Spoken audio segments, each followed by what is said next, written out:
नमस्कार, बहुत स्वागत है आपका स्वदेश न्यूज में। मैं हूं शिवाली आपके साथ और वक्त हो गया है चक्रव्यूह में आज मुद्दा शराब, मौत और सियासत का। मध्य प्रदेश में जहरीली शराब से मौतों को लेकर सियासत में गर्मी है। एक साल के अंदर जहरीली शराब पीने से 50 से अधिक मौतों के बाद शिवराज सरकार विपक्ष के निशाने पर है। कांग्रेस का आरोप है मध्य प्रदेश में माफिया राज चल रहा है। अवैध शराब के धंधे में असरदार लोग शामिल हैं। शासन प्रशासन तक उनकी कोई कमाई हिस्सा पहुंच रहा है। यही वजह है कि अवैध शराब की बिक्री पर रोक नहीं लग पा रही। सरकार की तरफ से एक बड़ा बयान आया है कि मध्य प्रदेश में अवैध शराब बनती ही नहीं, जो भी अवैध शराब है वो बाहर से आती है। मंगलवार को ही कैबिनेट की बैठक में सरकार की तरफ से कहा गया कि मध्य प्रदेश में जहरीली शराब राज्य के बाहर से आ रही है, जिस पर रोक लगाने सख्त कानून बनेगा। सीएम शिवराज सिंह चौहान ने इस पर रोक लगाने के निर्देश दिए हैं। सत्ता पक्ष और विपक्ष के दावों से तर क्या है वस्तु स्थिति? क्यों नहीं लग पा रही अवैध शराब की बिक्री पर रोक? क्या है इसके पीछे का सच? इसी पर हम बात करेंगे, लेकिन इससे पहले देखें ये रिपोर्ट। मध्य प्रदेश की सियासत पिछले एक साल से शराब पर डोल रही है। वो इसलिए कि एक और शराबबंदी की बात कही जा रही है, तो दूसरी ओर कोरोना काल में स्कूल और मंदिर बंद हो जाते हैं, लेकिन शराब की दुकानें नहीं, क्योंकि सूबे की सरकारी आय का सबसे बड़ा जरिया ही शराब की बिक्री है। शराब बिकवाना सरकार की मजबूरी है, लेकिन बिक सिर्फ सरकारी शराब नहीं, गली कूचे में अवैध शराब भी बिक रही है और इस अमानक शराब को पीकर लोग बेमौत मर रहे हैं। पिछले एक साल के अंदर मध्य प्रदेश में 50 से अधिक लोग काल की गाल में समा चुके हैं। पहले उज्जैन में 21, मुरैना में 27, छतरपुर में 4 और अब मंदसौर में भी 3 लोगों की मौत के बाद विपक्ष सरकार पर हमलावर है। पूर्व मुख्यमंत्री कमलनाथ शिवराज सरकार पर दनादन ट्वीट कर शिवराज सरकार को निशाने पर ले रहे हैं। कमलनाथ ने ट्वीट कर कहा है कि मंदसौर जिले के आबकारी मंत्री के क्षेत्र खकराई गांव में जहरीली शराब से हुई मौतों का आंकड़ा निरंतर बढ़ता जा रहा है और बड़े शर्म की बात है कि मौत के इन आंकड़ों को व घटना को ही दबाने छुपाने का काम किया जा रहा है। अभी तक किसी भी उच्च स्तरीय जांच की घोषणा नहीं, पीड़ित परिवारों को अभी तक कोई मुआवजा, राहत नहीं। सरकार इस घटना पर अभी तक गंभीर नजर नहीं आ रही है। अभी तक सिर्फ छोटे अधिकारियों पर ही दिखावटी कार्यवाही, वास्तविक दोषियों व माफियाओं को बचाने का पूरा प्रयास किया जा रहा है। पता नहीं माफियाओं को गाड़ने टांगने की बात कहने वाले शराब माफियाओं व दोषियों को बचाने में क्यों लगे हैं। कमलनाथ के आरोपों पर गृह मंत्री नरोत्तम मिश्रा ने पलटवार किया था। गृह मंत्री ने कहा था मध्य प्रदेश में माफिया नेस्तनाबूद हो रहा है, लेकिन कमलनाथ को ये दिखाई नहीं दे रहा। ये जितने भी प्रदेश के अंदर अवैध शराब वाले हैं, छांट के चुन के किसी को भी नहीं बख्शेंगे। इसमें रोज गाड़ रहे हैं और रोज टांग रहे हैं। अब उन्हें तो दिखेगा नहीं नशा, होता है कईयों को नहीं दिखता दिन में। विपक्ष के आरोपों के बीच शिवराज सरकार जहरीली शराब की बिक्री रोकने के लिए सख्त हो गई है। मंगलवार को हुई कैबिनेट की बैठक में मसला छाया रहा। सीएम शिवराज सिंह चौहान ने दावा किया है कि मध्य प्रदेश में अवैध शराब बाहर के प्रदेशों से आ रही है, जिससे रोकने के लिए कड़े कदम उठाए जाएंगे।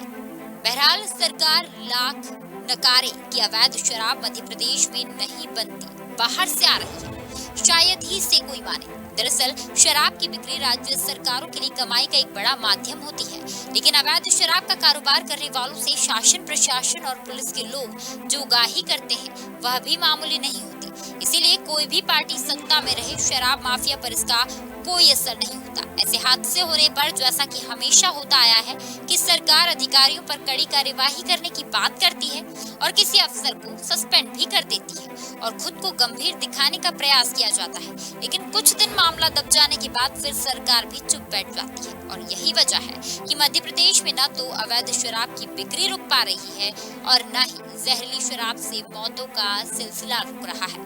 ब्यूरो रिपोर्ट, स्वदेश न्यूज।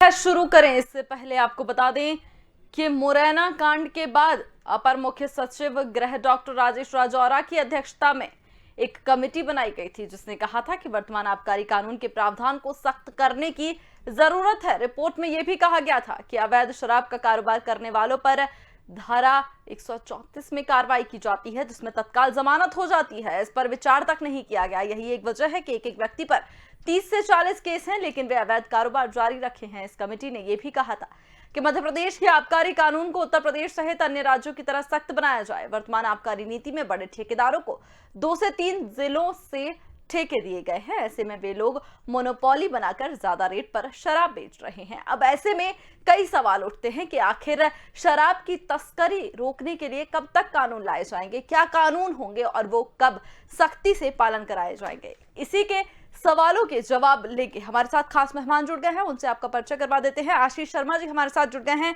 विधायक हैं भारतीय जनता पार्टी के। वहीं यादवेंद्र सिंह बुंदेला पूर्व मंत्री हैं, कांग्रेस का पक्ष रखेंगे।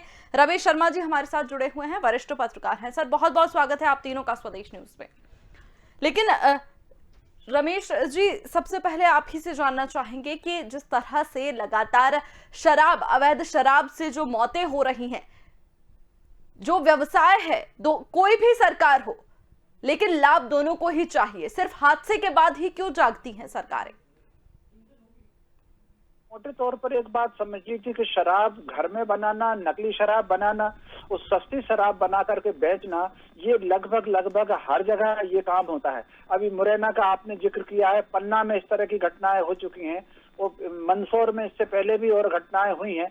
तो कुल मिलाकर के ये जो कारोबार है, तो मोटे तौर पर ये लगभग हर राज्य में होता है। कुछ दिन पहले उत्तर प्रदेश में आपने इस तरह की घटना देखी थी, बिहार में देखी थी, गुजरात में प्रतिबंध है, उसके बाद इस तरह की शराब बनती है।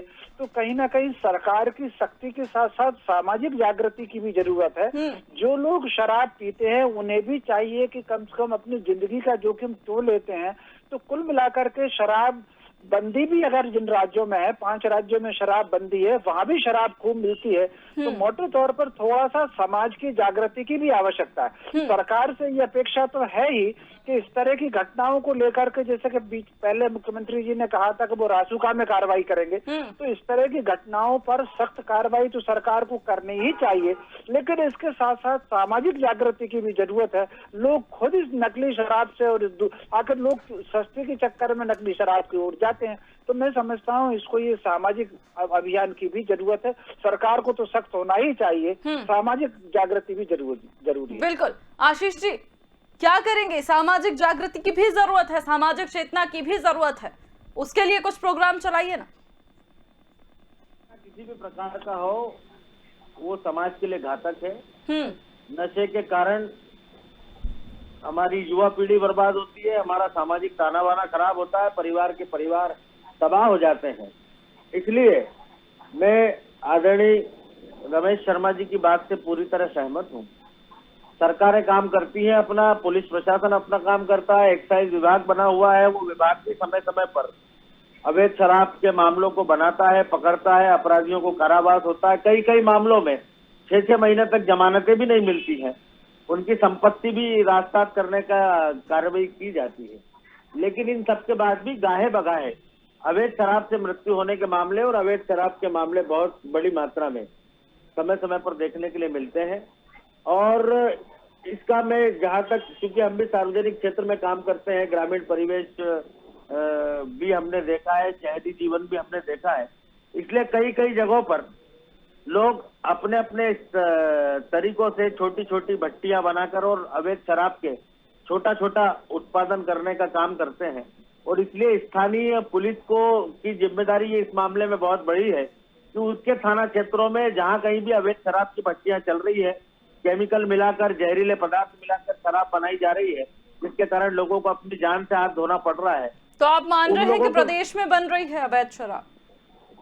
देखिए, मैं ये कह रहा हूँ, अवैध शराब के कई सारे अड्डे जो होते हैं वो गांव में भी, अंदर दूर जंगलों में, कई शहरों में आजकल ऐसे केमिकल से शराब बनाई जा रही है जिसके बारे में हम लोग नहीं जानते, लेकिन बनाने वाले जानते हैं। तो ये इस तरह से भी छोटे छोटे मोहल्लों में और कई जगह शराब की अवैध भट्टियां चलती हैं। और जहां से ये इनका नेटवर्क चल रहा है, जहां से फल फूल रहे हैं, उसकी जड़ें पड़ोसी राज्यों में भी होने से इनकार नहीं किया जा सकता। इसलिए सरकार को एक विशेष अभियान चलाकर जहां से भी इन लोगों को सामान मिल रहा है, जहां से इन लोगों को मदद मिल रही है, उन सबको पूरा नेटवर्क ध्वस्त करना चाहिए, तभी ठीक है। मध्य प्रदेश में अवैध शराब का बनना और बिकना रुकेगा। ठीक है सर, इस सवाल के साथ मैं आपके पास वापस आऊंगी कि आखिर कब होगा। आप बोल तो रहे हैं कि ये करना चाहिए, लेकिन ये कब होगा, इसका जवाब आप तैयार रखें। लेकिन मैं यादवेंद्र जी से भी जवाब ले लेती हूँ। यादवेंद्र जी, वो लोग कह रहे हैं कि मध्य प्रदेश में तो अवैध शराब बन ही नहीं रही है,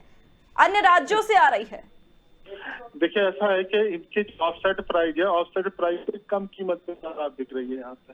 सबसे पहले तो सरकार को उसके ऊपर रोक लगानी चाहिए। अगर ऑफसेट प्राइस से कम ये ठेकेदार बेच रहे हैं तो निश्चित रूप से मान लो कि ये इसमें कहीं ना कहीं से शराब बाहर से बुला रहे हैं। दूसरी बात यह है कि जो कानून हमारे समय में बने थे, एक तो अगर 50% महिलाएं दस्तखत करती हैं तो हम शराब की दुकान बंद कर देंगे, उसके ऊपर अमल ने बिल्कुल बंद कर दिया, उसका तो प्रावधान ही खत्म कर दिया है। तीसरी बात यह है कि उत्तर प्रदेश और राजस्थान में जिस तरीके से सख्ती के कानून है, उस तरीके के मध्य प्रदेश में क्यों नहीं बन रहे हैं। अब आलम तो ये है कि 100 से इस साल 100 से अधिक मौतें जो है अवैध शराब के कारण हो गई हैं मध्य प्रदेश में। खुद आबकारी मंत्री है, उनके विधानसभा क्षेत्र में 5 से 6 लोगों की मौत हो गई जहरीली शराब पीने से। ऐसे समय में ये लोग अगर ये बात करेंगे कि सरकार का कोई दोष नहीं है, तो सारा दोष तो सरकार का ही है। सरकार का दोष अगर नहीं होता, कैसे जो है ऑफसेट प्राइस से कम पे शराब बिकती है और कैसे जो है अवैध शराब जो है आती है अपने इलाके में। आपको उत्तर प्रदेश और राजस्थान की तरह सख्त कानून बनाने चाहिए। आशीष जी, जवाब दीजिए, उत्तर प्रदेश और राजस्थान की तरह सख्त कानून कब बनाएंगे? प्रदेश में भी सख्त कानून है, लेकिन मैं यही कहना चाह रहा हूँ कि कई जगहों पर, छोटे छोटे स्थानों पर इस तरह से अवैध शराब बनाई भी जाती है, बेची भी जाती है। जिम्मेदारी वहाँ के थाना प्रभारी की और संबंधित जिले के अधीक्षक की होना चाहिए। मध्य प्रदेश में भी कई कार्रवाइयाँ की गई हैं और की भी जा रही हैं। मुझे भी पता है कि हर महीने कम से कम 2 से 3 दिन तक अवैध शराब के खिलाफ पुलिस विभाग अभियान चलाता है। कई लोगों के प्रकरण बनाए जाते हैं, जेल भेजे जाते हैं, कई लोगों को सजा भी होती है। लेकिन उस सब के बाद भी ये व्यापार फल फूल रहा है, क्योंकि अवैध शराब जो होती है वो बहुत सस्ती होती है। तो सामान्य दुकानों पे एक सेकंड, एक काउंटर क्वेश्चन सर, पहले भी ये जब मामले सामने आए थे तब एक कमेटी बनाई गई थी, उसकी रिपोर्ट भी थी, लेकिन हवा में लटक गए सारे सुझाव। कहा गया था मुरैना कांड के बाद कमेटी ने जो रिपोर्ट दी थी उसमें टैक्स कम करने की भी बात कही गई थी, क्योंकि ज्यादा टैक्स के कारण प्रदेश में अन्य राज्यों की वो जो शराब है वो आ रही है। आबकारी कानून को और ज्यादा सख्त बनाने की बात कही गई थी। देखिए, नकली शराब और जहरीली शराब और एक अवैध शराब का मतलब ये है कि जिस ठेकेदार की शराब यहाँ पर बिकना चाहिए उसके बजाय दूसरे जिले की आकर शराब बिक रही, उसे हम कह सकते हैं कि ये अवैध तरीके से यहाँ पर बिक्री हो रही है। लेकिन नकली शराब और जहरीली शराब ये तो अपने आप में बहुत घातक है। एक व्यक्ति जानता है कि इसको पीने से नशा होता है, ये समझ के उसको पीता है और उसको पीने के बाद उसकी मौत हो जाती है। तो ये तो जहरीली शराब है। जहरीली शराब और नकली शराब, इस पर तो कठोर से कठोर कार्रवाई हर संबंधित विभाग के आबकारी अधिकारियों को और पुलिस विभाग को करना ही चाहिए। मध्य प्रदेश में पूरा अभियान चलाकर अवैध शराब मतलब नकली शराब और जहरीली शराब बनाने वाले लोगों को सख्त से सख्त कार्रवाई उनके ऊपर करना चाहिए, क्योंकि लोगों की जान से खिलवाड़ किया जा रहा है। कौन करेगा कार्रवाई? सरकार कर रही है और करेगी आगे जाकर। माननीय मुख्यमंत्री जी स्वयं कह चुके हैं और पहले उन्होंने कार्रवाई करी भी, ऐसा नहीं है। लेकिन इस तरह की घटनाएं आकर आ रही है अगर बार बार सामने, तो मतलब इसका स्पष्ट संकेत है कि अभी और ज्यादा कठोर कार्रवाई और ज्यादा नीचे तक जाने की आवश्यकता है। इन लोगों का जो नेटवर्क है तो विभिन्न राज्यों में फैला हुआ है, उस सबको एक बार ध्वस्त करने की आवश्यकता है। ठीक है सर, आपके पास वापस लौटूंगी। रमेश जी, एसआईटी बनाई गई थी जब हमने देखा था मुरैना कांड जो हुआ था, उसके बाद एक रिपोर्ट भी सौंपी गई थी जिसमें कई तरह के सुझाव दिए गए थे, कई तरह के सुझाव, उसमें कई तरह की सलाह थी कि इनकी वजह से ये जो कांड है वो रोके जा सकते हैं। टैक्स की बात कही गई थी, लेकिन सारे जो सुझाव थे हवा में लटक गए। क्यों? क्योंकि ये एकमात्र जरिया है। मोटे तौर पर ये बात सही है कि जो सुझाव समय समय पर कमेटियों के आते हैं उस पर ठीक से अमल नहीं होता, और इसके पीछे जो सरकारी तंत्र होता है उसकी कमजोरी होती है और समाज की कमजोरी होती है। आप मुझे बताइए, ये काम ये किसी भी सरकार के दम का ये काम है नहीं। और हर राज्यों में अलग अलग राजनीतिक दलों की सरकारें हैं। जैसे राजस्थान में अलग राजनीतिक दल है, छत्तीसगढ़ में अलग राजनीतिक दल है, मध्य प्रदेश में, उत्तर प्रदेश में अलग राजनीतिक दल है। ये दरअसल में ये जो शासन का तंत्र होता है, खासतौर से थाना होता है, एक्साइज डिपार्टमेंट होता है, कहीं ना कहीं इसकी लापरवाही होती है। और समाज की, मुझे एक बात बताइए कि गांव में मान लीजिए अगर शराब बन रही है, और गांव में कोई व्यक्ति कहीं से ला करके बेच रहा है, या शहर में भी कहीं से ला करके बेच रहा है, सब मोहल्ले पड़ोस को पता होता है और गांव में सबको पता होता है, आखिर वो क्यों जाकर के एक्साइज को, पुलिस को खबर नहीं करते?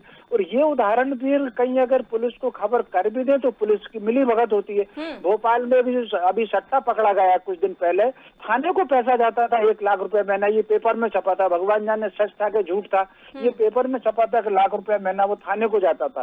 तो ये जो प्रशासन तंत्र की मिली भगत होती है, निचले स्तर का जो स्टाफ होता है, खासतौर से एक्साइज के, तो ये जो बातें होती है उसमें कहीं ना कहीं ईमानदारी उसमें आना चाहिए, उस समाज में जागृति आना चाहिए। समाज को भी चाहिए कि उसके मोहल्ले में इस तरह के शराब का काम, जुए का काम, सट्टे का काम, ड्रग्स का काम, कल्पना कर सकते हैं मध्य प्रदेश में ड्रग्स इतनी फैल गई है कि कस्बे के स्तर पर, गंज वासुदा के स्तर पर, शिवपुर के स्तर पर, खुरई के स्तर पर, ये जो इस तरह छोटे छोटे कस्बों में ड्रग्स मिली है पिछले दिनों, तो मैं समझता हूँ कहीं ना कहीं लोगों की इसमें बहुत जागृति की बहुत आवश्यकता है। हर काम सरकार के लटकने से कुछ नहीं होगा, समाज को चाहिए कि वो जागृत रहे, न खुद इस तरह की चीजों को जोड़े उनमें और न दूसरों को करने दे, तब कहीं ना कहीं समाज में स्वच्छता होगी, समाज अच्छा बन पाएगा। नशीले पदार्थ कभी किसी को फायदा नहीं पहुंचा सकते, ये बात सही है, लेकिन यादवेंद्र जी, लगातार ऐसी खबरें भी सामने आती रही हैं, जब कहीं छापा पड़ता है, बड़ी कार्रवाई होती है, तो शामिल सरकारी अधिकारी भी उसमें पाए जाते हैं या पुलिस की इन्वॉल्वमेंट रहता है? पूरे प्रदेश के लोगों को ये अब जानकारी है कि वर्तमान की सरकार जो है केवल शराब के ठेकों से चल रही है, जो रेवेन्यू आ रहा है वो शराब से आ रहा है। नहीं तो क्या कारण था कि ये महिलाओं, देखो सबसे ज्यादा पीड़ित कौन रहता है? सबसे ज्यादा पीड़ित तो महिलाएं होती है ना। जब उनके परिवार के लोग शराब नशा करने लगते हैं तो सबसे ज्यादा कष्ट होता है महिलाओं को। रमेश जी की बात से हम इसलिए सहमत हैं कि अगर महिलाओं की भागीदारी इसमें आप रखेंगे, उनको अवेयरनेस अगर उनमें आप पैदा करेंगे, और ये जो 50% महिलाएं अगर दस्तखत करती हैं तो शराब की दुकान बंद कर दी जाएगी, इसको इन्हें फिर चालू करना चाहिए। तीसरी बात यह है कि आबकारी विभाग को ये लक्ष्य देते हैं, हर जिले को लक्ष्य होते हैं कि आपको इतने केस जो है अवैध शराब के पकड़ना है। तो इसमें मिली भगत ये होती है कि वो आबकारी विभाग में खुद जो है जो काम करते हैं उनको ये बता देते हैं कि हमें जो है इस महीने में ये लक्ष्य दिया गया है, इसलिए आप खुद ही पकड़वा दो। तो वो जाके खुद ही सलाह दे देते हैं और ठेकेदार अपने आदमियों को पकड़वा देता है कि साहब हमने 5 केस पकड़े, हमने 10 केस पकड़े, हमने 20 केस पकड़े। इस तरीके से लक्ष्य की पूर्ति होती है, लेकिन हकीकत में ये खाना पूर्ति है। आबकारी विभाग अगर सख्ती से कार्रवाई करे, इन्हें सब मालूम है, इन्हें पुलिस को और आबकारी विभाग को सब मालूम है कि कौन कौन से अड्डों के ऊपर अवैध शराब बिक रही है। अगर ये ईमानदारी से काम करें तो मैं समझता हूँ कि 1 बोतल भी शराब जो है अवैध नहीं बिक सकती इलाके में, लेकिन इनकी मिली भगत होती है और ये केवल फॉर्मेलिटी के लिए जो है खाना पूर्ति करते हैं। इसलिए सबसे बड़ी बात तो ये है कि इसमें महिलाओं की भागीदारी होनी चाहिए। महिलाएं सबसे ज्यादा पीड़ित होती हैं। अगर उन्हें आपने अधिकार दे दिए कि आप शराब की दुकान बंद करा सकती हैं, और मैंने शुरुआत में खुद एक्साइज मिनिस्टर था, मैंने शुरुआत करी थी इस बात की, लेकिन बाद की जो सरकार आई उन्होंने जो है इस कानून को हटा दिया और इससे शराब की बिक्री और ज्यादा बढ़ गई, तो ये घटना होने लगी। इसका जवाब आशीष जी दे देंगे। आशीष जी, जवाब दीजिए इस चीज का। सुझाव दिया है यादवेंद्र जी ने, मानेंगे कि वो भी हवाई हो जाएगा? देखिए, शराब एक सामाजिक बुराई है और सरकार भारतीय जनता पार्टी की जो मध्य प्रदेश में वर्तमान में है उसमें भी कई बार इस तरह के विषय आया है कि सरकार धीरे धीरे शराबबंदी की तरफ आगे बढ़ना चाहिए। सर, नजर तो नहीं आ रही ना ऐसी बातें? लेकिन समाज के सहयोग के बिना, क्योंकि जहां पर शराबबंदी की गई है, जिन राज्यों में पहले का अनुभव आया है, वहां पर अवैध शराब से कई गुना ज्यादा मौतें होने लगी, शराब की नकली और जहरीली शराब के कारण। इसलिए मध्य प्रदेश में भी आने वाले समय में कुछ ऐसा वातावरण यदि बनेगा लोग शराबबंदी के पक्ष में खड़े होंगे तो सरकार भी जनता के निर्णय पर विचार करेगी। लेकिन जहां तक बात है कि मध्य प्रदेश में नकली और जहरीली शराब नहीं बिके, इसके लिए सरकार को ने सख्ती बताई है और आने वाले समय में मुझे ऐसा लगता है माननीय मुख्यमंत्री जी ने इसका आश्वासन भी दिया कि इस तरह की घटनाओं की पुनरावृत्ति मध्य प्रदेश में नहीं होनी। लेकिन सिर्फ एक खाना पूर्ति कर देने से सर आपने कह दिया और हो गया, ऐसा नहीं होता ना। सवाल ये उठते हैं कि हादसे के बाद ही क्यों जागती है सरकार, कोई भी सरकार हो? नहीं, ऐसा नहीं है। वैसे भी सरकार बहुत सारे, मैंने कहा तो सही आपसे, महीने में 2-3 दिन हर पुलिस थाने से इस तरह के अभियान चलते हैं जिला अधीक्षक के माध्यम से, और अवैध शराब के बेचने वालों पर कार्रवाई भी की जाती है, मुकदमे भी बनाए जाते हैं, उन्हें सलाखों के पीछे भी भेजा जाता है। तो ऐसी कार्रवाई तो चल रही है, लेकिन इस तरह की घटनाएं हो रही है। चिंता की बात जरूर है कि किस तरह का नेटवर्क बना हुआ है कि एक बार कार्रवाई होने के बाद फिर से ये दुकानें चालू हो जाती है, फिर से ये बिक्री चालू हो जाती है, फिर से निर्माण चालू हो जाता है। इसलिए संबंधित थाना प्रभारियों को ताकीद करना चाहिए कि आपके क्षेत्र में इस तरह की कोई भी गतिविधि पाई गई आने वाले समय में तो आप पर कठोरतम कार्रवाई की जाएगी। तो मैं मानता हूँ पुलिस को पता होता है कहाँ पर ये गतिविधियां चल रही है, और पुलिस यदि ठान ले तो मध्य प्रदेश में कहीं भी नकली और जहरीली शराब नहीं बिकती। तो शिकंजा कसना चाहिए फिर आपको भी, अगर आप खुद मान रहे हैं इस बात को कि पुलिस को पता होता है, तो सबसे बड़ी जिम्मेदारी भी उन्हीं की बनती है, क्योंकि लगातार ऐसी जहरीली शराब से पीने से मौतों का आंकड़ा सर बढ़ता जा रहा है। गंभीर समस्या है प्रदेश के लिए और देश के लिए। बिल्कुल पुलिस विभाग की समूची जिम्मेदारी है कि उसके थाना क्षेत्र में इस तरह की अवैध गतिविधियां, किसी भी तरह की जो समाज विरोधी गतिविधियां हैं, अवैध गतिविधियां, अवैध व्यापार है, ये नहीं चले। और इसलिए अगर सरकार सख्ती और ज्यादा दिखाएगी तो मुझे लगता है कि उसके और अच्छे परिणाम सामने आएंगे। ठीक है, यादवेंद्र जी वो कह रहे हैं कि पुलिस अधिकारियों की जिम्मेवारी होती है, उनको पता होता है जिस तरह आपने भी बोला, लेकिन छोटे मोटे कार्रवाई कर दी, अधिकारियों पर दिखावटी कार्रवाई कर दी, हटा दिया सरकार ने हादसे होने के बाद, लेकिन क्या उनका वाकई इम्पैक्ट पड़ता है? पुलिस की जानकारी में सब होता है, आबकारी विभाग की जानकारी में सब होता है, इसलिए उन्हें हम धन्यवाद दे रहे हैं कि वो बात तो कर रहे हैं। अब ये भी बात मान लेते कि कम से कम कि इन्हें लक्ष्य दिए जाते हैं, ये भी बता देते कि इन्हें लक्ष्य दिए जाते हैं, और लक्ष्य की पूंजी आबकारी का ठेकेदार कराता है, विभागीय जो इन्हें लक्ष्य दिए जाते हैं कि आपको इतने केस पकड़ना है इस बार। तो अगर ये सब बंद हो जाए और वाकई में सख्ती हो जाए, ईमानदारी से सख्ती हो जाए, तो मैं समझता हूँ कि अवैध शराब की बिक्री नहीं हो सकती। सर लेकिन यही मुद्दा छत्तीसगढ़ में, माफ कीजिएगा आपको टोक रही हूँ, लेकिन छत्तीसगढ़ में भी उठ रहा है। छत्तीसगढ़ में क्यों नहीं हो पा रही? मैडम मैंने ये कहा है छत्तीसगढ़ में, देखिए छत्तीसगढ़ में ज्यादा एरिया ट्राइबल वाला एरिया है। ट्राइबल एरिया में 15 लीटर तक आदिवासी को बनाने का अधिकार है।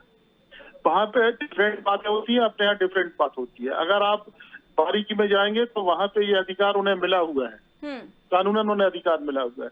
मध्य प्रदेश में ऐसी स्थिति नहीं है। मध्य प्रदेश में अपन को रोक लगाने के लिए पर्याप्त जो है अपने पास कानून है और पर्याप्त अधिकार है। हमारा निवेदन ये है मैडम कि इसमें सबसे पहले महिलाओं की भागीदारी सुनिश्चित होना चाहिए और उनकी शिकायत को अपन लोगों को जो है महत्व देना चाहिए। तब तक जो है, जब तक महिलाएं जागरूक नहीं होंगी और उन्हें ये लगेगा कि हमें अधिकार मिला हुआ है, तब जो है अवैध शराब चलती रहेगी, जहरीली शराब से मौतें होती रहेंगी, सरकार फॉर्मेलिटी करेगी। वो जो आपने पहले कहा कि जब घटना हो जाती है फिर ये जागते हैं, बस वैसे ही होगा। और फॉर्मेलिटी करने के बाद, नहीं तो क्या कारण है कि एक्साइज मिनिस्टर के क्षेत्र में जो है 6 आदमी मर गए। अगर उनके क्षेत्र में नहीं रुक सकता तो फिर कहाँ रोकेगा, ये बता दो आप।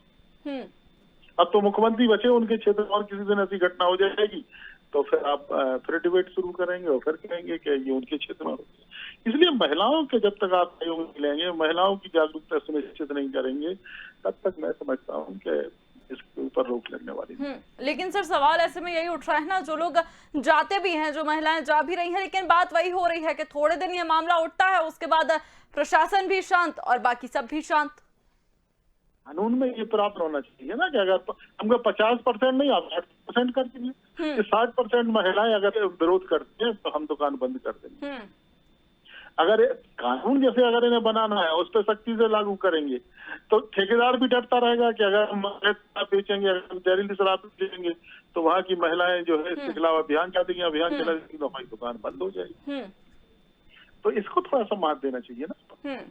बिल्कुल, काफी बातें और सुझाव भी आपने एक दूसरे को दिए हैं और बात यही है कि अमल किए जाएं, क्योंकि रिपोर्ट्स तो बनती हैं सर, लेकिन वो हवाई हो जाते हैं, सारे बातें भी, सारे दावे भी और सारी रिपोर्ट भी। बात यही है कि कब इन पर अमल किया जाएगा ताकि जनता को ना भुगतना पड़े। खैर, बहुत बहुत धन्यवाद आप तीनों का हमारे साथ जुड़ने के लिए।